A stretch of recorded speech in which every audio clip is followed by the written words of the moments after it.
Kita ke sorotan lain, Saudara. Direktorat Tindak Pidana Umum Bareskrim Polri telah melengkapi berkas perkara dugaan penistaan agama dengan tersangka pimpinan pesantren Al Zaitun Panji Gumilang. Penyidik telah melimpahkan kembali berkas perkara Panji Gumilang ke Kejaksaan Agung pada Rabu kemarin.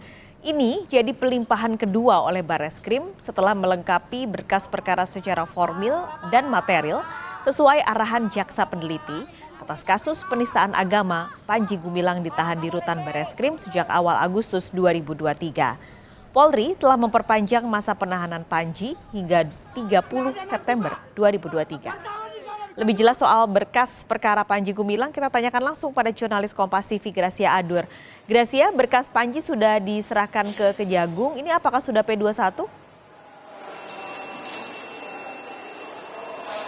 Tadi informasi yang disampaikan oleh tim Pusat Penerangan Hukum Kejaksaan Agung menyampaikan karena berkas perkara ini baru diserahkan hari Rabu lalu, maka tim penyidik Kejaksaan Agung ini masih membutuhkan waktu untuk memeriksa, untuk melihat apakah sudah sesuai petunjuk atau tidak.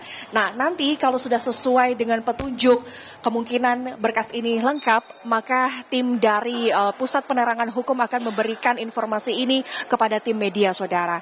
Nah, sebelumnya di Tipidum Bareskrim Polri menyatakan bahwa pelimpahan berkas ini merupakan pelimpahan berkas kedua kalinya setelah mereka melengkapi berkas perkara secara formil dan juga material. Nah, sebelumnya ada 3 laporan yang ditujukan kepada Panji Gumilang. Di antaranya adalah laporan milik Ihsan Tanjung, Ken Setiawan, dan juga Ruslan Abdul Goni. Dari ketiga laporan ini, Paskalis dan juga Saudara, baru 2 orang yang mencabut laporannya, sedangkan 1 laporan milik Ruslan Abdul ini masih belum mau mencabut laporannya. Nah, apa yang menjadi pertimbangannya? Pertimbangannya adalah karena mereka masih ingin mendengarkan secara langsung pernyataan dari Panji Gumilang, yaitu soal pernyataan yang ia sampaikan kepada Majelis Ulama Indonesia. Nah, apa isi 3 pernyataan yang disampaikan oleh Panji Gumilang? Di antaranya adalah ia berjanji untuk siap bertobat. Kemudian yang kedua adalah tidak akan melakukan penyebaran agama Islam yang tidak sesuai.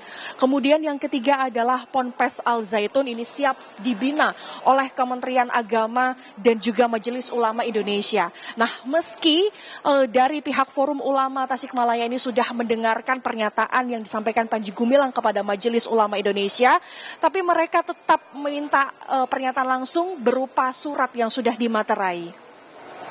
Paskalis. Gracia, laporan awal penistaan ini dicabut, lalu bagaimana kelanjutan kasus ini?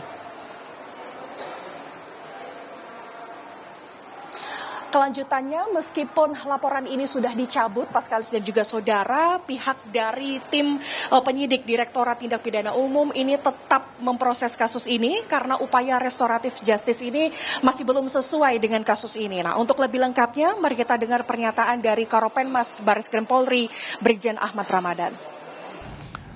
Terkait laporan polisi terhadap kasus dugaan penistaan agama yang dilakukan Saudara PG, benar ada 2 surat pencabutan laporan dari Saudara KS dan Saudara MIT.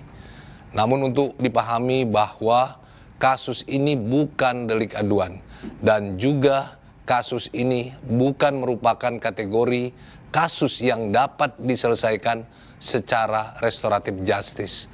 Kasus ini tetap diproses dan penyidik Direktorat Tindak Pidana Umum Bareskrim Polri telah mengirim kembali berkas perkara ke Jaksa Penuntut Umum setelah melengkapi P19 sesuai petunjuk JP.